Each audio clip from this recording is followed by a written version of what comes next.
Queridos amigos, sejam bem-vindos ao canal Videira Espírita. Meu nome é Cristina Brito e este é o programa Projeto 15 Minutos, o Céu e o Inferno. Aqui, diariamente, estudamos por mais ou menos 15 minutos o quarto livro da Codificação Espírita, realizada por Allan Kardec, O Céu e o Inferno. Estamos na primeira parte deste livro, que trata da doutrina, no capítulo 7º. Estamos chegando ao final desse capítulo, que fala das penas futuras segundo o Espiritismo, e na parte final deste capítulo, Allan Kardec colocou o Código Penal da Vida Futura. Esse Código Penal da Vida Futura tem 33 itens. Ontem nós paramos aqui quase na metade do 32º, mas então hoje nós vamos ler até a parte em que paramos, ok? E continuarmos daí. Vejamos lá. No 32º item do Código Penal da Vida Futura, então, segundo o Espiritismo, diz Kardec: Deus disse, não provaria maior amor pelas suas criaturas se as tivesse tornado infalíveis e, consequentemente, isentas das dificuldades relativas à imperfeição? Lembrando que Deus cria-nos espíritos simples e ignorantes. Fadados, ou seja, estamos marcados pela lei do progresso a atingirmos a perfeição.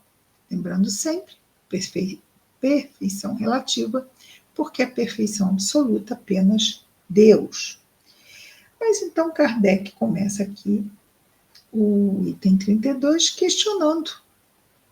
Ora, Deus não provaria maior amor por suas criaturas se as tivesse criado infalíveis e, consequentemente, isentas de dificuldades relativas à sua imperfeição?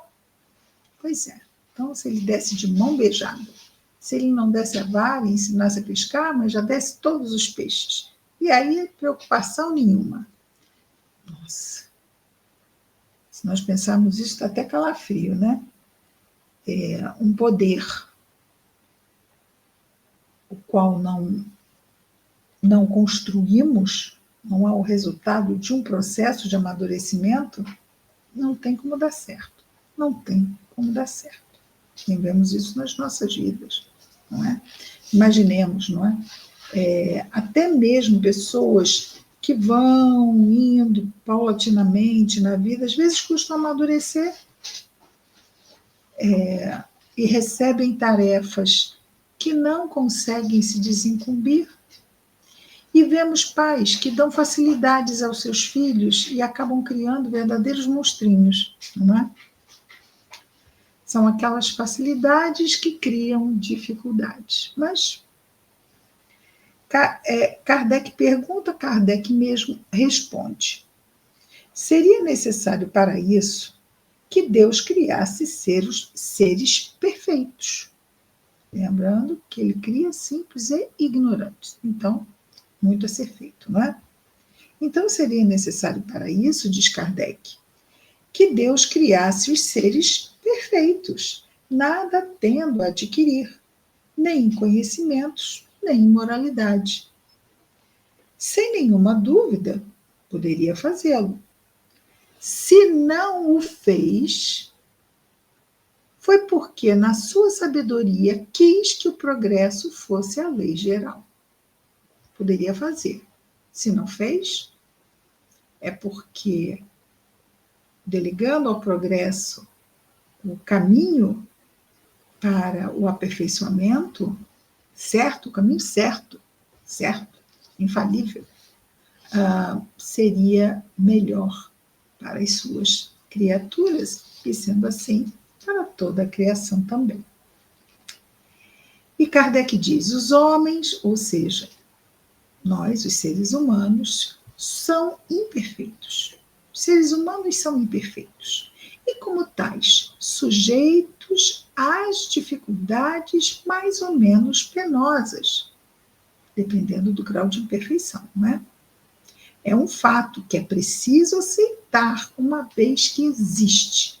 Então, se ainda somos imperfeitos, isto vai nos trazer dificuldades e sofrimentos ao nível da nossa imperfeição. Por quê? Porque não usaremos tão bem o livre-arbítrio se não estivermos aperfeiçoados. À medida que vamos nos aperfeiçoando, cada vez mais melhoramos o livre-arbítrio. Aliás, melhorando o livre-arbítrio, a qualidade das nossas escolhas, mais vamos nos aperfeiçoando. Então, se a partir disto Deus poderia criar seres perfeitos, mas não os cria, inferir que Deus não é bom e nem justo seria uma revolta contra ele. Então, lembrando, se Deus é perfeito, como Kardec mesmo diz, e não o fez, poderia fazer, mas não o fez, não criou seres perfeitos, criou seres perfectíveis. E a perfeição seria, e é, alcançada através do nosso trabalho, que, aliás, também é uma lei de Deus, não é? Então, se Deus é perfeito e assim escolheu, é porque é o melhor. Afinal, ele é perfeito. Nós nos insurgimos contra ele? Então, ele é perfeito, não é? Não, nós somos mais. Nós sabemos mais que Deus? Não, né? Então, até aí já tínhamos visto até no dia de ontem, mas continuamos. Aliás, Kardec continua. Haveria injustiça se tivesse Deus criado seres privilegiados, uns mais favorecidos do que os outros, gozando sem trabalho da felicidade que os outros alcançam com dificuldade, ou não podem jamais alcançá-la, até mesmo. Mas onde a sua justiça brilha, onde a justiça de Deus brilha, é na igualdade absoluta. Então, não há privilegiados. Lei de igualdade, outra lei de Deus. Igualdade absoluta, que preside a criação de todos os espíritos. Somos criados simples e ignorantes, todos. Então, já daí já é igual para todo mundo. Não tem ninguém privilegiado. Ah, mas Jesus é privilegiado, é um espírito puro. Não, ele começou sempre ignorante, chegou a espírito puro, como um dia chegaremos também, mas à custa de eras, muito tempo e muito trabalho. Todos têm o mesmo ponto de partida. Nenhum que seja na sua formação é melhor dotado do que os outros. Nenhum cuja marcha ascensional, ou seja, de subida, seja facilitada por exceção. Nenhum. Que aí haveriam o quê? Preferidos, não é? Os que chegaram ao objetivo passaram, como quaisquer outros, pela fieira das provas e da inferioridade. Simples e ignorante. Então, fieira, não é? Caminho. E até chegarmos a espíritos puros, ainda estamos como espíritos errantes, tendo que reencarnar para nos aprimorarmos. Como espírito puro, chegamos o quê? Ao topo máximo da escala moral. Agora, vamos pensar. Não existe o que nós sabemos, não é? Que a única coisa que não muda é a mudança. Sendo assim, para nós, espírito puro não progride mais. Mas olha, é porque não convém falar de maiores detalhes sobre espíritos puros, porque nós mal entendemos, mesmo entendemos muito mal ainda. Os bons, então é bom nem nos aprofundar, ia fazer assim como se estivéssemos riscando para ver através, né? Fazendo assim, espalhando assim para ver. Mas os espíritos puros, eles ainda não vão se purificando ainda mais? Fica aí. Eu acredito que não dá para chegar no patamar e dizer assim, você vai até aqui. Mas são só especulações. Só especulações, porque fica muito distante da nossa compreensão. Isso admitindo, o que de mais justo do que a liberdade de ação deixada para cada um? Justo. Você vai ter o seu progresso mediante o seu esforço. Isso é justo. E aí, um não progrediu tanto, por quê? Porque não se esforçou tanto. E o outro progrediu mais, por quê? Porque se esforçou mais. Isto é justo, não é? O caminho da felicidade está aberto a todos. O objetivo é o mesmo para todos. As condições para alcançá-lo, o caminho da felicidade, são as mesmas para todos. A lei gravada em todas as consciências é ensinada a todos. Deus fez da felicidade o prêmio do trabalho e não do favor. Felicidade não é favor de Deus, é o prêmio do nosso trabalho. Felicidade. A fim de que cada um da felicidade tivesse o mérito.